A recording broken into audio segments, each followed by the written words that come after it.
Welcome back to Joe's Computer Museum. Today we'll take a look at a new acquisition, the TRS-80 Color Computer 2. Warm up the CRT, it's time for another episode.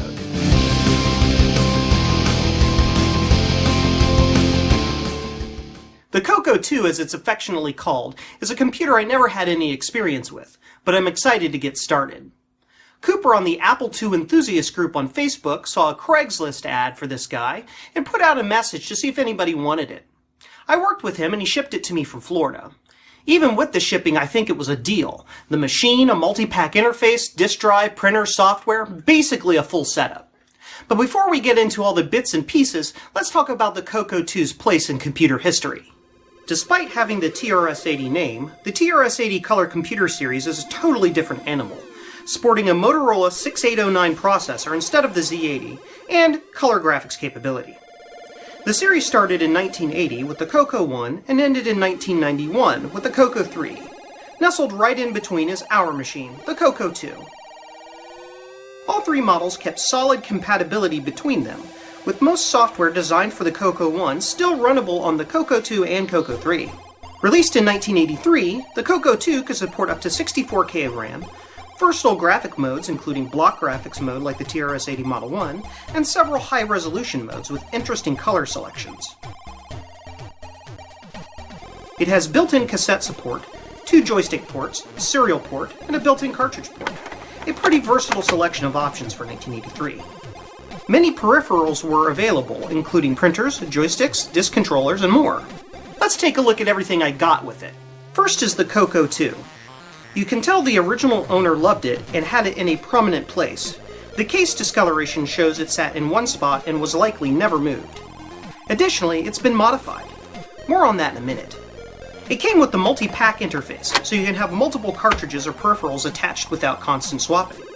Here we have the disk drive and controller card, a matching cassette deck, several cartridges, discs, and tapes, a printer, the original manuals, a whole load of magazines, and a bunch more little bits and pieces. Upon receiving the system, I tested things out and discovered several problems.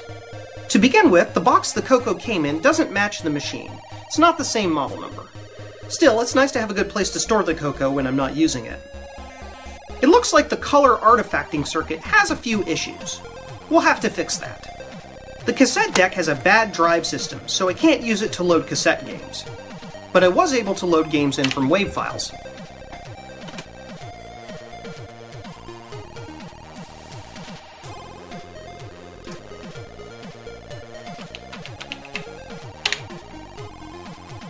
The disk drive cartridge is one of the early unreliable models. I could only get certain disks to barely work. It's mostly a lost cause, but there's ways around that problem. The multi-pack interface was missing a retention clip on the dust hinge assembly. Little hot glue fixed that. I've opened it up, checked it out, and did a few repairs, but this Coco has already been cracked open. Judging from the chip dates, it was built in early to mid-1984, but has a repair tag from September of 1984. This model is the 26-3027, which indicates a 16K machine with extended basic ROM factory installed. This machine definitely has 64K of RAM though. I think the 1984 repair tag was for the RAM upgrade, because the installed RAM chips are Tandy branded and date-coded 1984.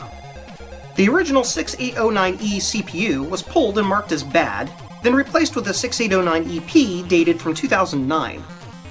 Based on the date codes, I would think the machine would have come with the earlier melted keyboard design, but it has the later full travel keyboard instead. Either it was built after the change to the new keyboard, or someone has upgraded it. Final thoughts? All in all, it's a nifty little machine, but now we need to unlock its potential. We'll try some mods, show the best way to get software onto it, and we'll even improve the video output. Before I go, I want to thank the TRS-80 Color Computer group on Facebook for all of their help so far. Well, that's all for today's episode. While you're here, check out some of my other videos, and remember, 8 bits are all you need.